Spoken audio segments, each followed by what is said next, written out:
After 17 years as a professional house cleaner, these are a few items I would never want in my home. Why?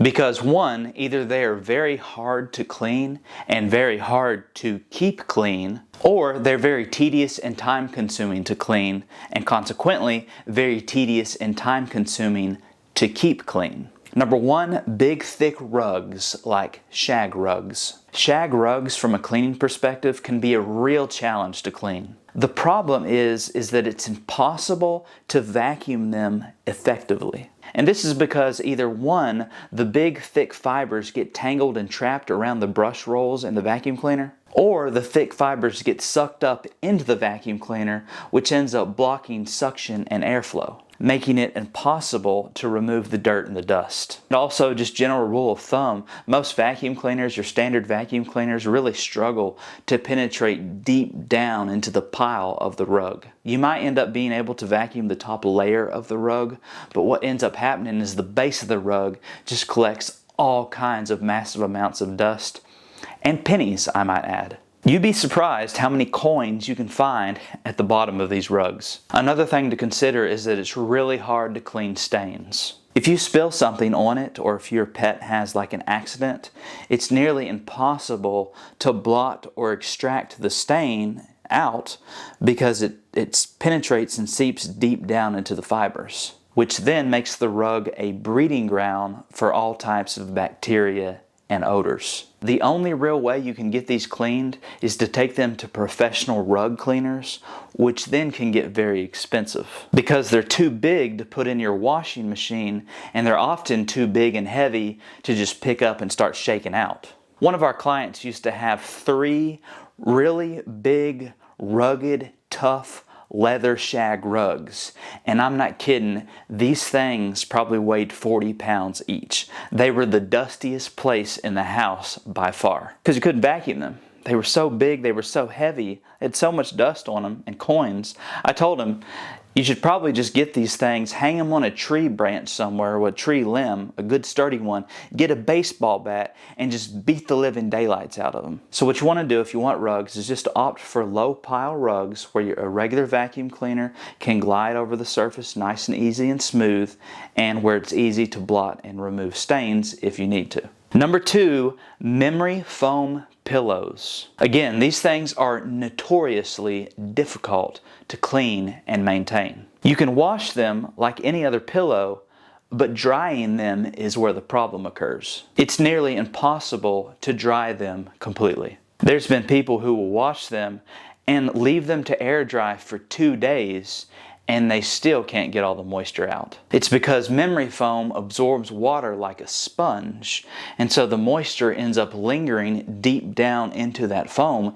even after hours of air drying, which consequently then turns your pillow into a breeding ground for mold and mildew and bacteria. Not to mention, your pillow is going to trap your sweat, your saliva, which then is going to cause the memory foam pillow to stink. And so over time, sweat, oils, dust mites accumulate inside, and since deep cleaning is nearly impossible, the pillow becomes very unsanitary very quickly, which then becomes a real issue for people who have allergies. So what you want to do is just opt for regular old pillows.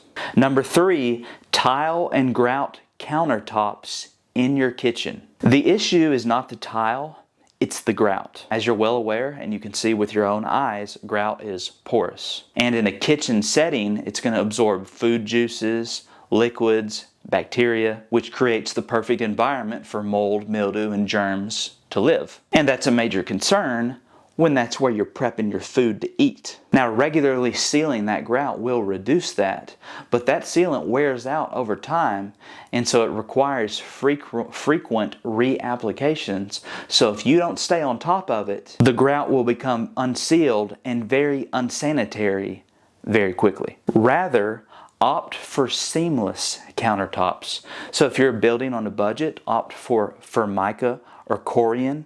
And if you want a little higher end countertop, go with my favorite, which would be quartz countertops. Number 4, sliding glass shower doors. As you know, these are very common, but maintaining them can be a real headache. The issue is not with the glass, The issue is the metal tracks, which are notorious for collecting grime, hard water spots, and mold and mildew because of the damp, wet environment. And you can't squeegee them, so cleaning them becomes very, very tedious and time consuming. You have to have specialized cleaning tools and specialized brushes to clean them. And a lot of the times the sealant that goes around them, mold gets trapped up underneath it, and so they get very black and gross looking. And going a little bit further with the sealant is a lot of times the sealant will actually get loose and come off, and then moisture and water gets trapped up underneath the metal, which then creates a lot of mold underneath that metal. And you'll really start to notice this when you start splashing water on it to clean it, and these little pieces of black mold keep coming out from underneath the metal. Right? It's because moisture got up underneath there because the sealant became loose, or the sealant actually is not even there anymore. It's worn away, and you can't get the mold to stop coming out. Instead of glass shower doors, opt for an easy to clean and replace shower curtain. Number 5 is clutter, and I think clutter is pretty self-explanatory. Clutter collects dust, and you can't clean cluttered spaces. Not to mention big piles of paper and fabric and just lots of stuff ends up becoming a great place for rodents, pests, and spiders to hide. Now here's something that you might not have thought of as well. I will say this, there seems to have been research done that shows that clutter actually increases stress and anxiety. Supposedly clutter increases your cortisol levels, which is the stress hormone, which then leaves you feeling overwhelmed. Basically, the constant visual reminder of the mess makes it difficult for people to relax. Also, clutter supposedly reduces productivity. So basically, the visual noise, if you will, with all the objects lying around, competes for your attention, which then makes it difficult to concentrate and focus, which then reduces your creativity and your efficiency. If I'm honest, and I'll be really honest with y'all, I need to put this into practice myself because I'm really bad about starting 5 different projects at once and working on all of them at one time. And so it's very easy to accumulate clutter as I'm working on these 5 different projects at one time. And a lot of times these, I'm not going to finish all of them in one day. So 5 projects get strung out over a week, 2 weeks. And as you can imagine, clutter can tend to accumulate. So I'm really bad about that myself. And honestly, I should really try this out and put this into practice myself. And another thing, clutter tends to encourage hoarding or overconsumption. If you've never cleaned for a hoarder, or you've never been in the house of a hoarder before, you might not know what I'm talking about, but it's wild. Clutter often is the result of buying things and holding on to things that you don't need. The cycle leads to unnecessary spending and waste. So in our house, we like to keep a 1 in, 1 out rule. So every new item you bring into the home, one has to go to either discard, trash, or to donation. Well, I didn't know this was going to turn into a therapy session. Okay, number 6, we're getting close to being done. Overly complicated knickknacks. Cleaning small, complex, decorative items is very tedious and time consuming. The only real way to get them clean is to detail them, which really disrupts your workflow when you have to stop and spend 20 minutes detailing a small item hanging on your wall. And consequently, if you skip it and say, well, I'm just not going to do it, I'm going to clean the rest of the house, well then dust just accumulates all over it. It becomes a dust catcher.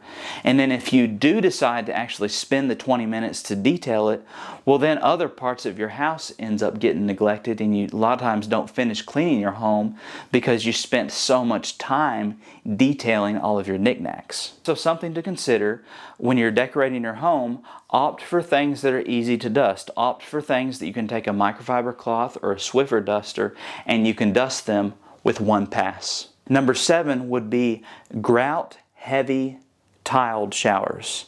And if I'm honest, I would say any grouted shower at all. A heavily grouted shower is the worst shower you can possibly have. And the reason is the exact same for the grouted tile countertops, but times 100, because you take showers in there and the grout is constantly getting wet. You got to keep it sealed, and if you don't stay on top of it and keep it sealed, then you're going to be showering in mold. The best thing you can do if you want to make your home as cleaning friendly as possible is to always go with a seamless shower. Stick with seamless materials like Corian solid surface or cultured marble for your master shower.